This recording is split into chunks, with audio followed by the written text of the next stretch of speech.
Welcome to brain roots IAS. आज हम पढ़ेंगे मेरिट और रिजर्वेशन के बीच के कॉम्प्लेक्स रिलेशनशिप को और फोकस करेंगे दो हाल ही के लैंडमार्क सुप्रीम कोर्ट जजमेंट्स पर।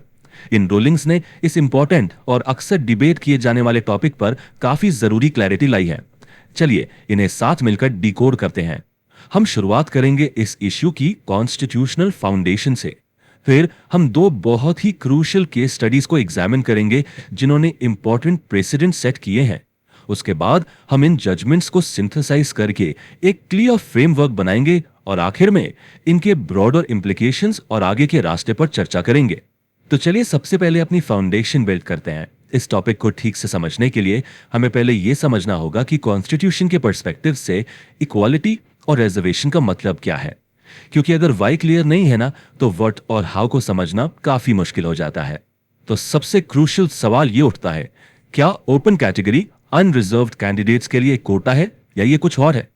एक आम गलतफहमी है कि 50% सीट्स जनरल कैटेगरी के लिए रिजर्व्ड हैं, लेकिन क्या यह सच है?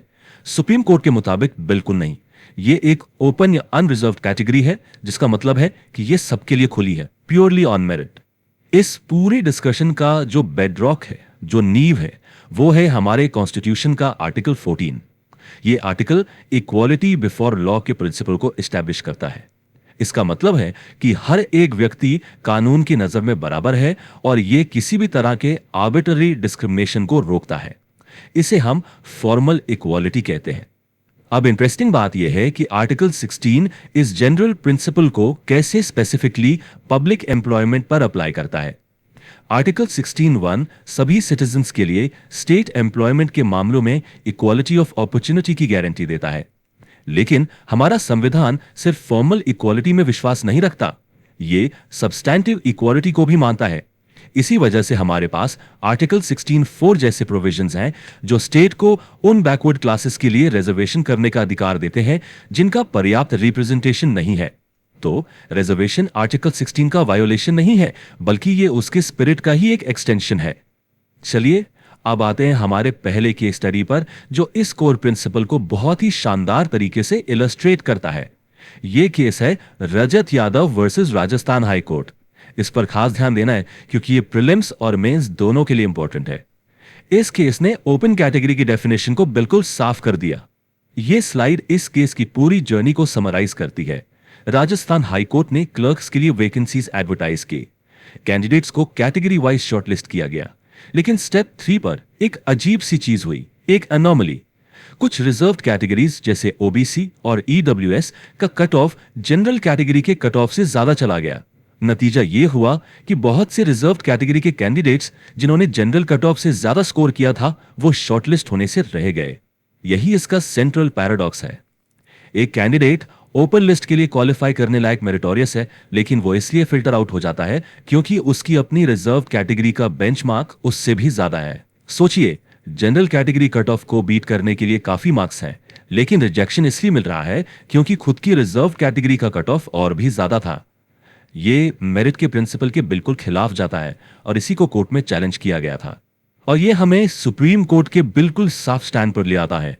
कोर्ट ने रूल किया कि ओपन या जनरल कैटेगरी एक मेरिट पूल है, ना कि अनरिजर्व्ड कैंडिडेट्स के लिए एक अलग कंपार्टमेंट। इसका मतलब है कि कोई भी कैंडिडेट, चाहे वो किसी भी कैटेगरी का हो, अगर वो जनरल कट ऑफ को अपनी मेरिट पर क्लियर करता है तो उसे ओपन कैटेगरी में रखा जाना चाहिए। ऐसा करने से वो अपनी रिजर्व्ड सीट को अपनी कैटेगरी के अगले मेरिटोरियस कैंडिडेट के लिए खाली कर देता है। कोर्ट ने यह भी साफ किया कि यह डबल बेनिफिट नहीं है। लेकिन यहां एक बहुत ही इंपॉर्टेंट न्यूआंस है, इस रूल का एक क्रिटिकल एक्सेप्शन। यह हमें हमारी दूसरी केस स्टडी पर लाता है, यूनियन ऑफ इंडिया वर्सेस जी किरण।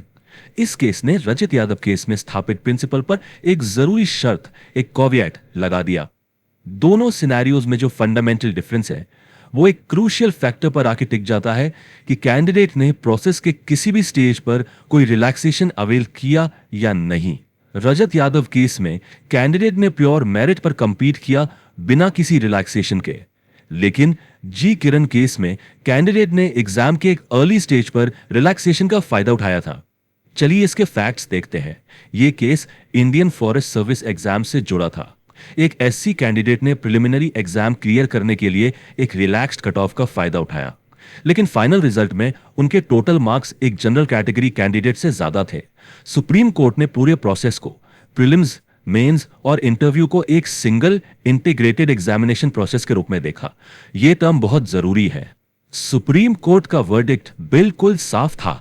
अगर एक रिजर्व्ड कैटेगरी का कैंडिडेट किसी इंटीग्रेटेड सिलेक्शन प्रोसेस के किसी भी स्टेज पर किसी भी तरह का रिलैक्सेशन, चाहे वो एज में हो या मार्क्स में, अवेल करता है तो उसे बाद में अनरिजर्व्ड वैकेंसी के लिए कंसिडर नहीं किया जा सकता, चाहे उसका फाइनल स्कोर कितना भी हाई क्यों ना हो। इसके पीछे का लॉजिक यह है कि एक बार रिलैक्सेशन ले लिया तो सभी कैंडिडेट्स के लिए लेवल प्लेइंग फील्ड एक जैसा नहीं रहता। इसलिए उस कैंडिडेट को पूरे प्रोसेस के दौरान अपनी रिजर्व्ड कैटेगरी में ही रहना होगा। तो अब इन दोनों जजमेंट्स को एक साथ कैसे रखें, इन्हें रिकंसाइल कैसे करें, और ये शायद इस डिस्कशन का सबसे इंपॉर्टेंट हिस्सा है एनालिटिकल क्लैरिटी के लिए और हाई स्कोरिंग आंसर्स लिखने के लिए। चलिए इस टेबल को एनालाइज करते हैं। अब सिचुएशन बिल्कुल साफ है। अगर एक रिजर्व्ड कैटेगरी का कैंडिडेट कोई रिलैक्सेशन नहीं लेता है और हर स्टेज पर जनरल कट ऑफ को प्योरली मेरिट के दम पर क्रॉस करता है तो रजत यादव प्रिंसिपल अप्लाई होगा। उसे जनरल/ओपन लिस्ट में रखा जाना ही चाहिए। लेकिन अगर वो कैंडिडेट प्रोसेस के किसी भी स्टेज पर, प्रीलिम्स में ही क्यों ना हो, कोई भी रिलैक्सेशन अवेल कर लेता है तो जी किरण प्रिंसिपल अप्लाई होगा। वो कैंडिडेट अब अनरिजर्व्ड वैकेंसी पर क्लेम नहीं कर सकता। यह डिस्टिंक्शन बहुत ही ज्यादा क्रूशल है। तो इन जजमेंट्स का आखिर लार्जर इंपैक्ट क्या है? इनका असर सिर्फ इंडिविजुअल कैंडिडेट से आगे जाकर पूरे सिस्टम पर पड़ता है। चलिए अब बिग पिक्चर को देखते हैं और समझते हैं कि ये रूलिंग्स इतनी मायने क्यों रखती हैं। इन जजमेंट्स के काफी दूरगामी इंप्लीकेशंस हैं।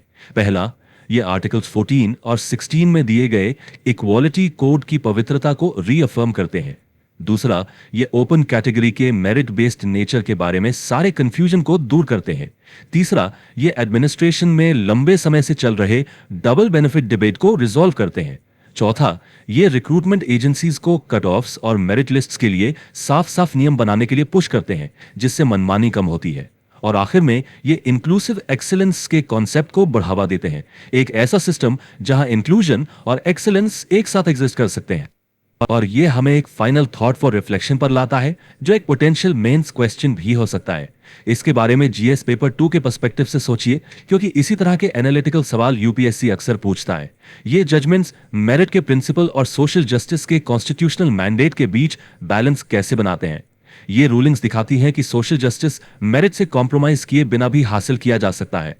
ये मेरिट को एक एक्सक्लूजन का टूल बनने से रोकते हैं और रिजर्वेशन को सब्सटैंटिव इक्वालिटी हासिल करने का एक जरिया बनाकर मजबूत करते हैं। ये एक गहरी सोच का विषय है। अगर इस विश्लेषण से मदद मिली हो तो इस चैनल को लाइक, शेयर और सब्सक्राइब करें।